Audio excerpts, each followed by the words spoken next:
Welcome back to English Comfort Zone. I'm Anna. And I'm Leo. We're so glad you're here. Today we're talking about how people in China celebrate the New Year.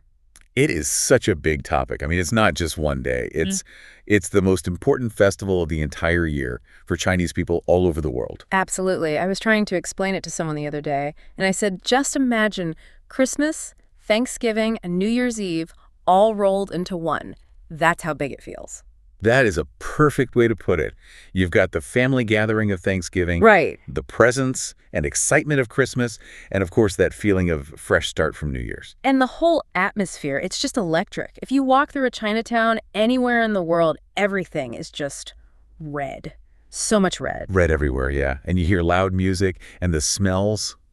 The food smells are incredible. It really is an experience for all your senses. But, if you didn't grow up with it, it can seem a little complicated. For sure. There are so many specific traditions, It's not just a party. Exactly. There are rules, things you have to eat, and things you definitely should not do. So that's our goal today. We want to sort of walk you through the simple do's and don'ts of the holiday. And maybe teach you a few useful English words to talk about it all. So where should we start, I think? The food. It has to be the food. I agree. Food is always central in Chinese culture. And for the New Year, food isn't just food, it's also luck. The main event is the big dinner on New Year's Eve, right? The reunion dinner. Yes, the reunion dinner. And that word, reunion, is everything. It's about family coming back together. I've heard that people travel for days just to get home. They do. It's actually the largest annual human migration on Earth. Millions and millions of people on trains, planes, buses, anything to get home for that one meal. Wow. So once everyone is finally at the table, what are they eating? I know some dishes are symbolic. Almost all of them are. It's like you're eating your wishes for the new year. So let's start with a big one. Fish. Oh, yeah. There's always a fish on the table, usually a whole one. Always. And it's not just because fish is delicious. It's actually a pun, a language trick. Okay, I love these. How does it work? So the word for fish in Chinese is you. You. Okay. But there's another word that sounds exactly the same, also you, that means surplus or extra. Surplus. So having more than you need. Exactly.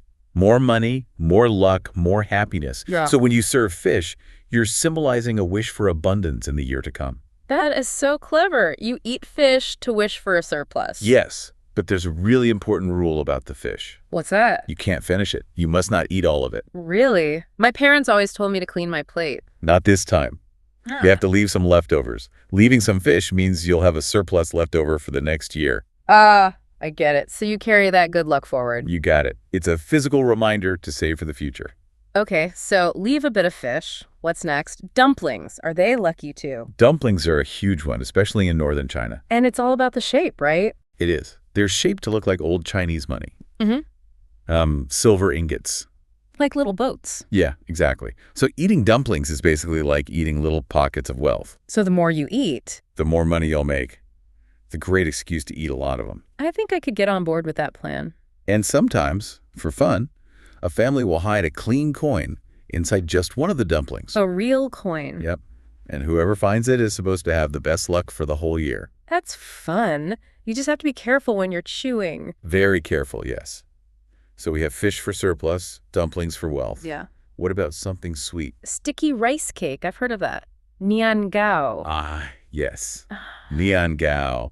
And you guessed it, it's another word trick, Let me guess. Nian means year. right? And gao sounds just like the word for high or tall. So year high. Exactly.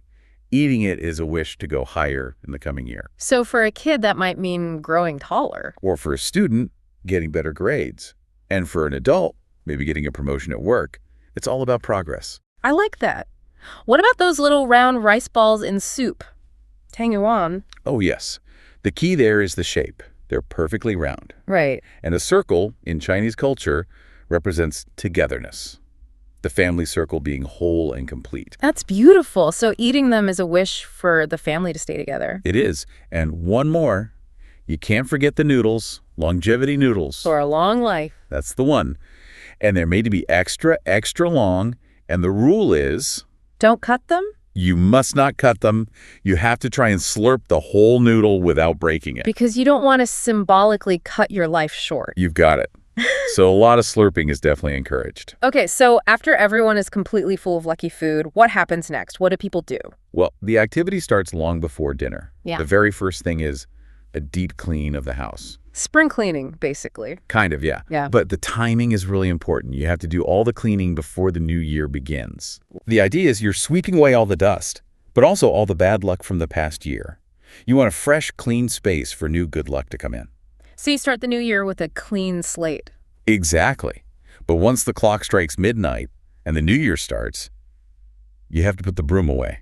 Okay, I feel like this is leading into the don't section. It is. We'll get back to that. But for now, just remember, clean before, relax during. I can live with that rule. So the house is clean. Now for decorations. And everything is red. Red lanterns, red paper cuttings, red knots. Why red? Well, it's the color of happiness and energy. But traditionally, it was also seen as a color of protection. It scares away evil spirits and bad luck. So you're creating a happy, protected space. Precisely. And on the doors, you'll see red paper scrolls with poetic wishes written on them. Couplets, right. And I've also seen a diamond-shaped paper with a character on it, but it's pasted upside down. Ah, yes. That is totally on purpose. That character is Fu, which means fortune. So why is it upside down? It's another pun. The word for upside down sounds exactly like the word for to arrive. No way. Yes. So when you see fortune upside down, what you're hearing is fortune has arrived. That is brilliant. I love that. It's a little visual game you see everywhere. Okay, so decorations are up. Next, it gets loud. Firecrackers. Lots and lots of firecrackers. The loud noise was originally meant to scare away bad spirits. I see. So it's another form of protection. Exactly. Now, in a lot of big cities, it's banned for safety reasons. But in smaller towns and in the countryside, it's still a huge, huge part of the celebration. And for kids, the best part has to be the red envelopes. Oh, absolutely, the hongbo. So who gives them and who gets them? Generally, married adults and the elderly give them out. And children and young unmarried people, they're the ones who receive them. With money inside. Yes, but it's not just about the money. The red paper of the envelope itself is a symbol of luck and is believed to protect the child from harm. That's really sweet. It's a blessing as much as a gift. And finally, one more big activity is watching TV. Watching TV is a tradition. It is in China. There's a massive variety show called the Spring Festival Gala. Almost every family in the country watches it together after dinner, waiting for midnight to arrive. It sounds so cozy. Okay, so we've covered the good stuff. Now, what about the things you should not do? The taboos. Right. People are very careful, especially on that first day. The idea is that how you start the year sets the tone for the whole year. So let's go back to cleaning. You said no brooms. No sweeping the floor on New Year's Day. And the reason is? All that new good luck has just entered your home. If you sweep, you might sweep it right back out the door. That makes perfect sense. So you don't take out the trash either. Right. You don't want to throw out your fortune. Okay, taboo number 2. No haircuts. Why no haircuts? Another word association. The word for hair sounds very similar to the word for to prosper. So if you cut your hair, you're symbolically cutting off your wealth for the year. So everyone rushes to get their hair cut before the new year starts. Good to know. And what about sharp objects in general? Scissors, knives. Best to avoid them on the first day. Their sharpness is thought to be able to cut your connections with people or cut off your stream of wealth. So all the food prep is done ahead of time. That's actually pretty convenient. It is. Okay, what about if you're clumsy, like me, and you break something? A plate or a glass. Oh, no. That seems like it would be really bad luck. It is considered bad luck, symbolizing a break in the family or fortune. But there's a fix. A magic phrase. Pretty much. You have to immediately say, Sui ping an. Susi pion. It means peace year after year. But the trick is, the word for broken sounds just like the word for year. So you turn a broken moment into a peaceful year wish. That's amazing. Linguistic emergency repair. Exactly. And that leads to the last big one.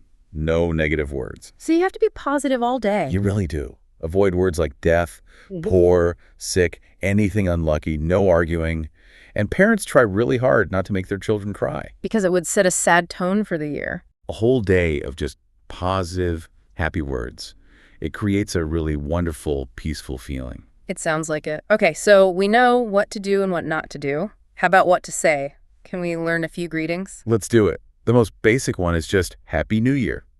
In Chinese, you would say, Xin Nian Kuai Let's break that down. Xin Nian, New Year.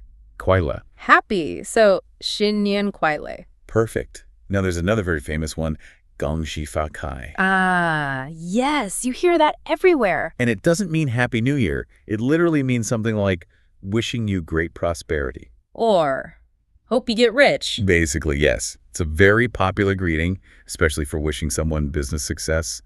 Gong Xi Fa Kai. So what's a good thing to say to an older person, like a grandparent? For elders, health is always the most important wish. So you can say Shen Ti Jian Kang, Shinti Junkang. which just means wishing you good health. It's very respectful. That's lovely. Is there one more, maybe a general good wish? Yes, a great one is Wan Shi Ru Yi. One Shiryu. It means may all things go as you wish.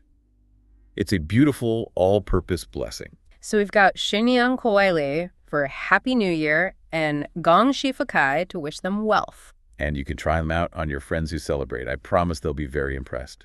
You know, talking through all of this, it's so full of hope. It really is. It's this collective effort to start the year off perfectly. And even if you don't believe in the superstitions, the core idea is so nice. Absolutely. The idea of starting with a clean house, peaceful relationships, and positive words, I mean, that's a beautiful way for anyone to begin a new year. It's about being intentional and setting yourself up for good things to come. Even if you don't celebrate it, it's always nice to learn about different cultures. And maybe you can use some of these English phrases this year.